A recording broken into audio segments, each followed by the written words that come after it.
కాలంలో ప్రజలకు ఇచ్చిన హామీల విషయమై వారి నాలుక మడతపడుతున్న విధానాన్ని ఆంధ్ర రాష్ట్ర ప్రజలకు చెప్పదలుచుకున్నాం.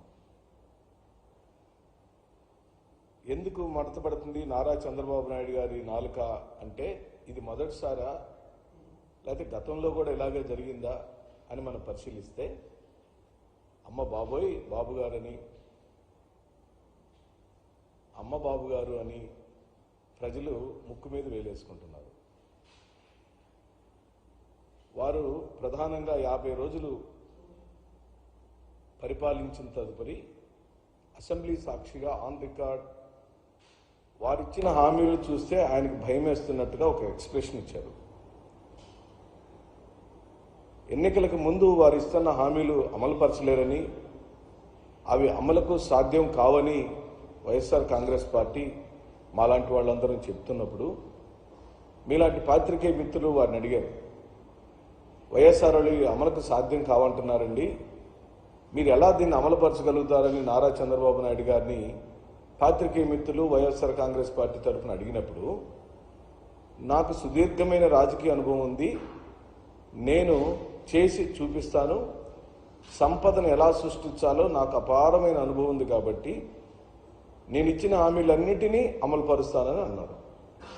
ఆ సందర్భంలోనే మళ్ళీ విలేకరులు ఏమని ప్రశ్నించారంటే, మీరే కదా 1 నెల 2 నెలల క్రితం ఎన్నికల ప్రచారంలో మరో శ్రీలంక కాబోతుంది ఆంధ్రప్రదేశ్, మరో సొమాలియా కాబోతుంది ఆంధ్రప్రదేశ్, ఈయనిచ్చే అనగా జగన్మోహన్ రెడ్డి గారు ఇస్తున్నటువంటి సంక్షేమ పథకాల వల్ల రాష్ట్రం నాశనం అవుతుందని నారా చంద్రబాబు నాయుడు గారే అన్న విషయాన్ని వారు జ్ఞాపకం చేశారు.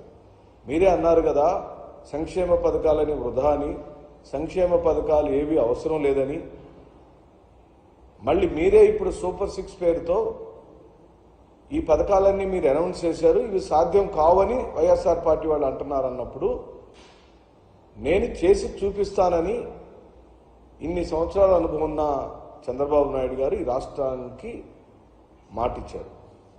నిజంగా మాకు ఆనందం కలిగింది. చంద్రబాబు నాయుడు గారు సూపర్ 6 అంతా అమలు పరిస్తే చూడాలని మేము మనస్ఫూర్తిగా కోరుకున్నాం. 50 రోజుల పాటు ఎదురు చూసాం. ఇప్పటికే ఇసుక పాలసీని ఏ విధంగా కప్పదాటు వ్యవహారంతో చేశారో మనం చూసాం. మద్యం పాలసీని ఏ విధంగా చేస్తున్నారో చూసాం. తల్లికి వందనం దగ్గరికి వచ్చేసరికి ఏ విధంగా మాట్లాడుతున్నాడో చూస్తున్నాం. ఆ రోజు తల్లికి వందనం అమ్మఒడికి కాపీ రాష్ట్ర ప్రజలకు కాదు దేశ ప్రజలకు అందరికీ తెలిసిన సత్యమే. జగన్మోహన్ రెడ్డి గారు అమ్మఒడి పథకాన్ని ప్రతి అమ్మకు 15,000 రూపాయలు ఇస్తానని హామీ ఇచ్చి అమలు పరిస్తే దానికి బదులుగా పోటీగా నేను తల్లికి వందనం ఇస్తాను, ఆయన ఒక తల్లికి ఇచ్చాడు, నేను అలా కాదు ఇంట్లో ఉన్న ప్రతి పిల్లవాడికి చదువుకునే ప్రతి పిల్లవాడికి నేను 15,000 రూపాయలు ఇస్తాను అని ఎన్నికల ప్రచారంలో పెద్ద ఎత్తున వాళ్ళు ప్రచారం చేశారు. దాన్ని అమ్మలు అక్కలు నమ్మారు. చంద్రబాబు నాయుడు గారికి ఓట్లు పెరిగినాయి. అదే కాదు చాలా హామీలు ఇచ్చారు. రైతులకు ఇచ్చిన హామీల గురించి మనం మాట్లాడదాము, ఉచిత బస్సు ప్రయాణం గురించి మాట్లాడదాము, అనేకమైన హామీలు ఏవేవైతే చంద్రబాబు నాయుడు గారు సూపర్ 6 పేరుతో ఇచ్చారో వాటి గురించి మాట్లాడదాం. ముందు తల్లికి వందనం మీద ఏ విధంగా వారు దాటవేత ధోరణి అమలు పరుస్తున్నారో చూద్దాం. ఇకపోతే నిన్న ఢిల్లీలో ఒక ప్రకటన చేశారు వారు. అంటే చంద్రబాబు నాయుడు గారి యొక్క రాజకీయ ప్రయాణం మొత్తాన్ని మనం గమనిస్తే ఎన్నికల హామీలప్పుడు ఒకలాగా, ఎన్నికలకు ముందు ఓట్లు అడిగేటప్పుడు ప్రజల యొక్క ఓటుని అడిగేటప్పుడు ఒకలాగా, ఓట్లు వేయించుకొని గెలిచిన తర్వాత మరోలాగా ప్రవర్తిస్తాడు అని చెప్పడానికి ఉదాహరణకు నేను కొన్ని సంఘటనలు చెబుతాను. వారు ఈ 50 రోజుల కాలంలోనే 2 రకాలుగా ఎలా మాట్లాడాడో ఉదాహరణగా మీకు చెబుతాను. ఇది ఆన్ రికార్డే. నేనే సొంత కవిత్వాలు ఎప్పుడు వైఎస్ఆర్ కాంగ్రెస్ పార్టీ చెప్పదు, చెప్పకూడదు కూడా. ప్రజలకు మేము జవాబుదారీతనంగా 40% ఓట్లను సాధించుకున్న వైఎస్ఆర్ కాంగ్రెస్ పార్టీ 40% ఓట్లను గెయిన్ చేసిన మాకు బాధ్యత ఉంది. మేము బాధ్యతాయుతమైన ప్రతిపక్షంగా ప్రవర్తించాలి. మీరు చేస్తున్న ప్రతి తప్పుని ఎత్తి చూపించటమే ప్రతిపక్షంగా మా బాధ్యత. ఆ బాధ్యతని వైఎస్ఆర్ కాంగ్రెస్ పార్టీ శ్రీ జగన్మోహన్ రెడ్డి గారి నాయకత్వంలో నిరంతరం మేము ఇలా ప్రశ్నిస్తూనే ఉంటాం. మీ వెనక పడుతూనే ఉంటాం. మీరు ఏమన్నారు? 15,000 కోట్ల రూపాయలు కేంద్రం రాజధాని నిర్మాణం కోసం అప్పుగా ఇస్తామంటే దాన్ని సాయం కింద, గ్రాంట్ కింద మీరు అనౌన్స్ చేశారు, సంబరాలు చేశారు. మేము అప్పుడే వెంటనే స్పందించాం. వైఎస్ఆర్ కాంగ్రెస్ పార్టీ ఏం చెప్పింది? మీరు అప్పుడే సంబరాలు చేసుకోవద్దు, అది ఒక్కటే కాదు, రాజధాని నిర్మాణం మాత్రమే కాదు, దాంట్లో పోలవరం ఉంది, పోలవరం నిర్మాణానికి కావాల్సిన నిధులను మనం సాధించుకోవాలి. అలాగనే విద్యుత్ బకాయిలు ఉన్నాయి విభజన హామీలో. అలాగే తెలంగాణ రాష్ట్రంతో ఆస్తుల పంపకాల విషయంలో కూడా ఇంకా కొన్ని పెండింగ్ ఉన్నాయి. వీటన్నిటి మీద కూడా మీరు ఎక్కువ దృష్టి పెట్టండి, ఎందుకంటే మీరు నెంబర్ 2 కాబట్టి.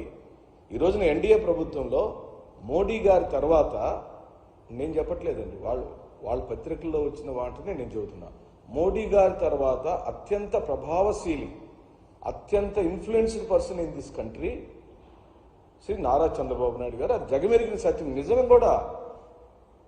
నిజంగా కూడా మోడీ గారి ప్రభుత్వం నిలబడాలి అని అంటే ఇటు చంద్రబాబు నాయుడు గారు, అటు నితీష్ కుమార్ గారు ఇద్దరు కూడా సపోర్ట్ చేస్తేనే నిలబడుతుంది. ఇది జగమెరిగిన సత్యం. అలాంటి పవర్ఫుల్ పరిస్థితుల్లో చంద్రబాబు నాయుడు గారు ఉండినప్పుడు రాష్ట్రానికి హక్కుగా తీసుకురావాల్సిన పోలవరం నిధులైనా, మరి రైల్వే జోన్ అయినా, స్టీల్ ఫ్యాక్టరీ అయినా, పోర్టు అయినా, రాజధాని నిర్మాణానికి కావాల్సిన నిధులను అయినా, రెవెన్యూ డెఫిసిట్ అయినా సాధించుకోవడంలో ఇంక భయం ఏముంది? ఖచ్చితంగా ఆయన సాధించాల్సిందే, సాధించి తీరాల్సిందే. నీతి ఆయోగ్ మీటింగ్లో మాత్రం డిఫరెంట్గా మాట్లాడాడు. 15,000 కోట్లు ఇచ్చినప్పుడేమో ఏమేమన్నాడు? ఆక్సిజన్ ఇచ్చారు ఆంధ్రప్రదేశ్కి, అద్భుతమైన వరం అంటూ వాళ్ళని పొగుడుతూ చేశారు. ఇప్పుడేమంటున్నాడు? నీతి ఆయోగ్లో మీటింగ్కి వెళ్ళిన చంద్రబాబు నాయుడు ఢిల్లీలో మాట్లాడారు. వారు ఏమన్నారు? నిన్న ఏమీ ప్రత్యేకంగా ఇవ్వలేదు, కొత్తగా ఇచ్చింది ఏమీ లేదు, కేవలం విభజన హామీలో ఉన్న అంశాలు మాత్రమే ఇచ్చారని అన్నాడు. అక్కడ అనుమానం వస్తుంది. అంటే భవిష్యత్తులో చేయబోయే మోసాలకు లేదా హామీలను తీసి తొంగలో తొక్కటానికి ఇప్పటి నుంచే గ్రౌండ్ తయారు చేస్తున్నారా నారా చంద్రబాబు నాయుడు గారని నీతి ఆయోగ్ మీటింగ్ చూసిన తర్వాత అనిపిస్తుంది. వైఎస్ఆర్ కాంగ్రెస్ పార్టీ సంబరాలు చేసిన రోజే మేము హెచ్చరించాం, మీరు తొందరపడి సంబరాలు చేసుకోవద్దు. ఆ ఒక్క పనే కాదు, ఇంకా చాలా పనులు మీరు సాధించాల్సినవి ఉన్నాయి. ఎందుకంటే గతంలో కూడా మీకు నేను గుర్తు చేయాలి, ఆంధ్ర రాష్ట్ర ప్రజలందరికీ గుర్తు చేయాలి. ప్రత్యేక హోదాని సాధించుకోవాల్సిన చంద్రబాబు నాయుడు గారు 2014